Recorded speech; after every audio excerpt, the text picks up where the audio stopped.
มาตอนนี้ชุมบ้าสมอนุญาตประกาศในมาจากเจลิปีและชุมบ้าสมอนุญาตประกาศในมาจากเจลิปีเล็กใบมุนเกตรงไปนี้สำหรับเจลิปีเล็กใบบ้านตะลือโอน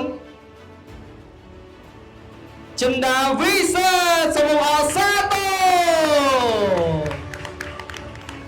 สำหรับเจลิปีเล็กใบตัวบ้านไม่ได้สำหรับตึกลิขสิทธิ์ตึกประรมวันจำนวน10,000 เหรียญอาหารอุปกรณ์30%ระยะเป็นประมุยไข่สมุอาซาโต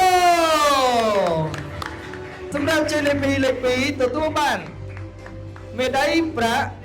ลิขสิทธิ์ตึกประรมวันจำนวน15,000 เหรียญอาหารอุปกรณ์50%ระยะเป็นประมุยไข่สมุอาซาโตบ้านสำหรับเจลิปีเล็กมวยตัวบ้านไม่ได้เมียลิขสิทธิ์ตึกประรมวันจำนวน20,000 เหรียญอาหารอุปกรณ์100%ระยะเป็นประมุยไข่สมุอาซาโต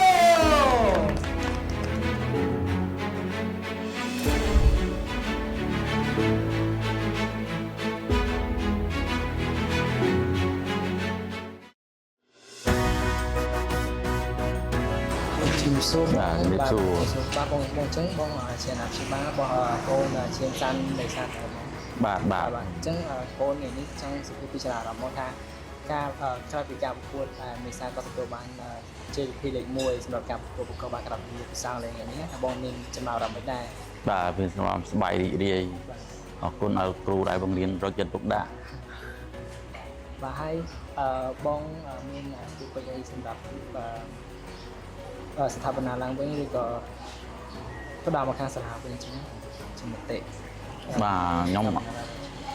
អត់មានអីទេបងអត់មានអីព្រោះកន្លែងល្អទៅល្អវិន័យល្អជីវធម៌មានយកចិត្តទុកដាក់នឹងបង្រៀន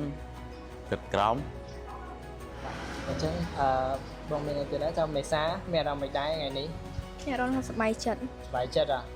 អូខេអញ្ចឹងបានជ័យលាភីលេខ1ហ្នឹងហើយទៅតែវិញជួយគេខ្លះ ខំរៀនបន្ថែម អូខេតែខំរៀនបន្ថែមទៀតអូខេអញ្ចឹងសូមអរគុណបងសម្រាប់ការផ្ដល់វត្តមាននៅក្នុងថ្ងៃនេះ បាទបានរៀបរៀងអរគុណច្រើនបាទ បាទ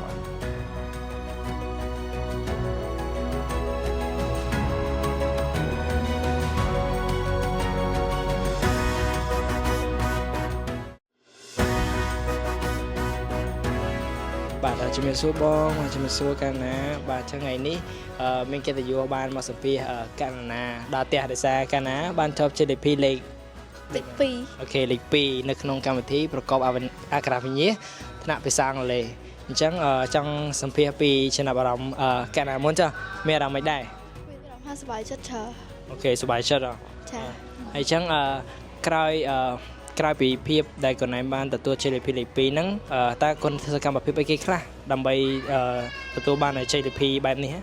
ខ្ញុំខំអានខំទិញខំសេឲ្យបានរងថ្ងៃឲ្យបានឆាប់ចាំច្រើន អូខេអញ្ចឹងតើតើមានការខិតខំទៅទទួលបានជោគជ័យណាអូខេអញ្ចឹងសូមអនុញ្ញាតសម្ភាសទៅនៅចំណារអារម្មណ៍របស់ម៉ាក់កាលណាម្ដងអូខេជំរាបសួរបងម្ដងទៀតបាទអញ្ចឹងបន្ទាប់ពីកាលណាក៏ទទួលបានជ័យលាភីលេខ2តើបងមានអារម្មណ៍យ៉ាងម៉េចដែរ មានអារម្មណ៍សប្បាយរីករាយនិយាយថាអរខ្លាំងហ្មងលោកគ្រូចា អូខេអញ្ចឹងជាចុងក្រោយមានមតិសំពរដើម្បីស្ថាបនាទៅខាងសាលាវិញអីដែរអត់បង ចំពោះចំណាំអារម្មណ៍ខ្ញុំគឺសាលារៀននៅវេសលោកគ្រូអ្នកគ្រូគាត់បង្រៀនយកចិត្តទុកដាក់ហើយបានល្អអញ្ចឹងណាហើយខ្ញុំមានកូនប្រុសមួយទៀតខ្ញុំនឹងឲ្យគាត់ចូលរៀនសាលានៅវេសនឹងទៀតចាគឺថាលោកគ្រូគាត់រុះរាយរាក់ទាក់ចា អូខេអញ្ចឹងអរគុណច្រើនបងសម្រាប់ដល់ពេលរៀនក្នុងការសម្ភាសមួយនេះបងអរគុណច្រើនអរគុណ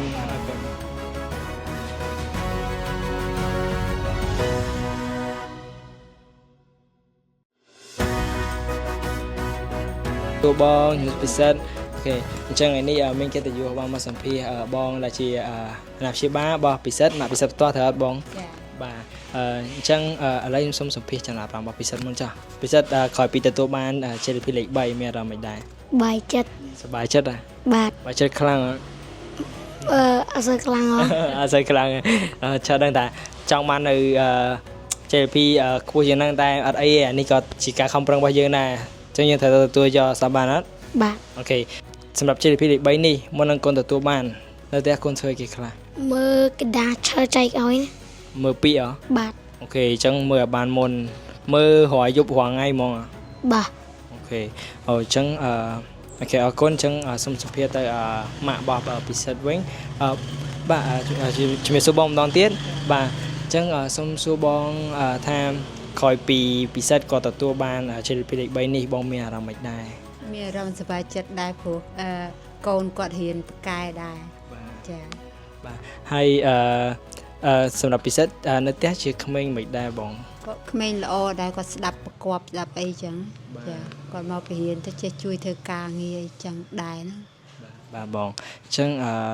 បងមានការសំណូមពរអីទៅខាងសាលាវិញដែរអត់បង សំណុំពរសាលារៀនគាត់ក៏រៀន